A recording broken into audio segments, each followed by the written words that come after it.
먼저 첫 번째 질문 드리겠습니다. 부정 청탁 및 이해충돌 방지법에 대해서 국민분들이 좀 난해하시거나 좀 생소해하시는 분들이 많으실 텐데요. 아주 간략하게 이 법이 어떤 법인지 일반 국민들의 시각으로 좀 설명해 주시겠습니다. 그동안에 정부가 부패 방지를 위해서 많은 노력을 했습니다. 근데 그동안의 부패 방지 노력이라고 하는 거는 부패한 공직자가 있으면 찾아내서 엄벌하는 데 주로 치중을 했습니다. 그러면 그 효과가 굉장히 잘 나타나서 부패가 발생하지 않아야 되는데 최근의 사례들을 보면은 이 부패 문제 끊임없이 발생하고 있다는 얘기죠. 그 뜻은 뭐냐면은 이 사후 적발 처벌식의 방식에 문제가 있다는 것입니다. 그래서 이제 중요한 것은 그러면 사전 예방적인 방법이 중요하겠다. 이 방법은 우리만이 아니라 이미 선진국 많이 이제 활용하고 있다는 것이죠. 왜냐하면은 이러한 부패 문제가 발생한 여러 가지 원인들이 있겠지만 가장 핵심적인 것은 결국 이해충돌 아니겠습니까? 공직자의 직무상의 어떤 공직 수행상의 이 가치와 사적으로 추구하는 이익 간의 충돌. 여기서 이제 제대로 공직을 우선하지 못할 경우에 이제 문제가 발생하는 거고요. 또 한편에서는 최근에 많은 사례에서 봤던 것처럼 부당한 청탁, 부당한 알선이 굉장히 많이 이번 이루어졌습니다.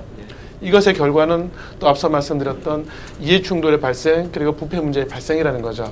따라서 이 부분을 제대로 제도화시켜 놓지 않고서는 부패 방지라고 하는 것은 굉장히 효과성이 떨어질 수밖에 없다는 겁니다.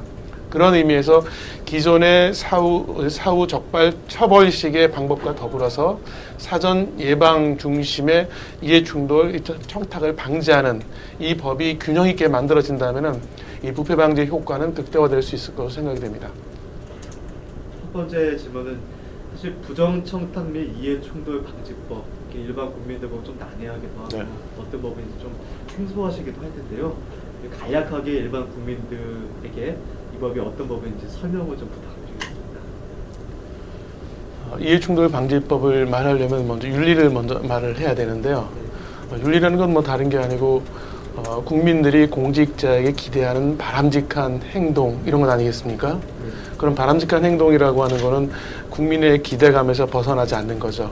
아주 좁은 의미로 본다면은 법대로 법을 준수하면서 공직을 수행하는 겁니다. 이게 이제 윤리가 되는데 문제는 후진국이든 선진국이든 막론하고 이 윤리 문제가 가장 먼저 이제 부닥치게 되고 문제가 되는 거는 우리 법 명칭에 나와 있는 것처럼 이해 충돌이라고 하는 것이죠.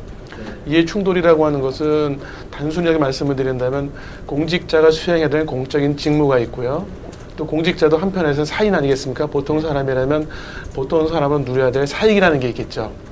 또 다른 측면에서 본다면은 사적인 이익, 사적인 재산이라고 하는 게 있는데 이 두 가지, 즉 자기가 공적으로 수행해야 될 직무와 사적으로 갖고 있는 이익, 재산 간에는 늘 일치하지 않는 부분들이 있다는 겁니다.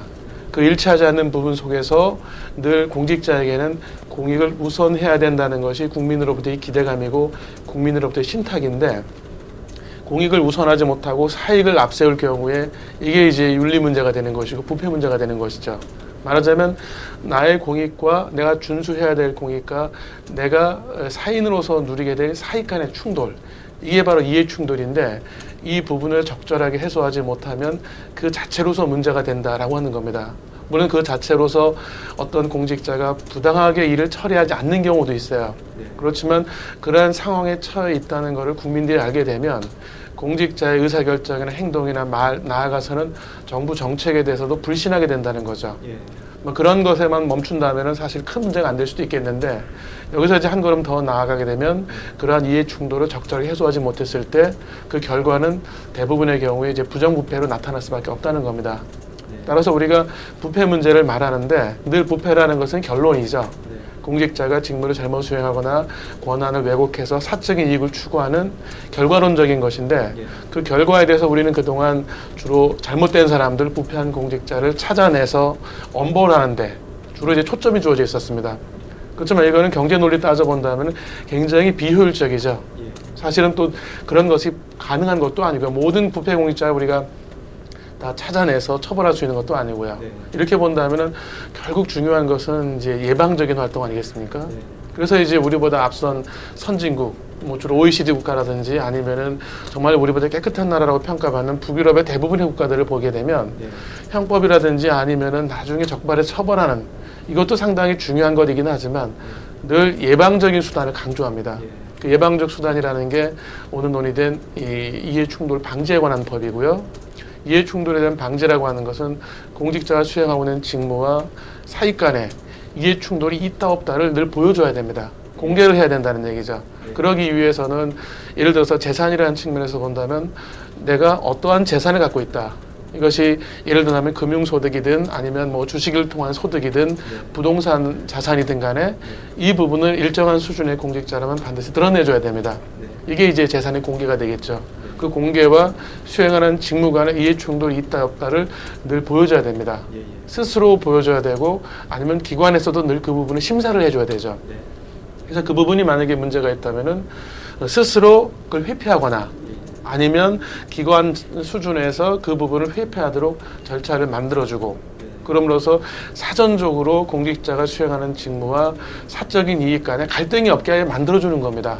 그러면 공직자 입장에서도 직무를 수행하는데 부담이 없겠죠. 근데 그러한 어떤 충돌이라고 하는 것이 자신의 이익에서도 출발하지만 다른 사람의 청탁을 통해서도 또 되게 발생한다는 거죠. 왜냐하면 그 청탁이라고 하는 게 전혀 내가 모르는 사람을 통해서 청탁이 이루어지는 것이 아니라 나와 굉장히 가까운 사람, 가깝다는 것은 나와 이익을 같이 한다는 것이죠. 그죠? 예를 들어서 가장 가까운 것은 가족 아니겠습니까? 가족의 이익은 곧 내 이익이기 때문에 가족의 청탁은 나의 사적인 이익의 추구와 아주 명백하게 연결되는 것이죠. 뿐만 아니라 다른 사람이 뭐 중간에 브로커를 통해서 알선을 받아서 하는 경우도 마찬가지인 것 같아요. 그런 의미에서 본다면은 부패 문제를 말할 때 이 사후적인 처벌 굉장히 중요합니다. 그러나 이 부분 갖고는 늘 한계가 있기 때문에 반드시 사전 예방적인 장치가 필요하고 그 부분은 이해충돌을 그대로 드러내서 이 부분을 피하도록 해주는 것. 이거는 뭐 우리는 상당히 늦었습니다만 대부분의 주요 선진 국가들은 이미 다 제도화시켜서 갖고 있는 어떻게 보면은 선진국이 갖고 있는 가장 기본적이고 공통적인 법이다. 그렇게 말씀드릴 수 있습니다.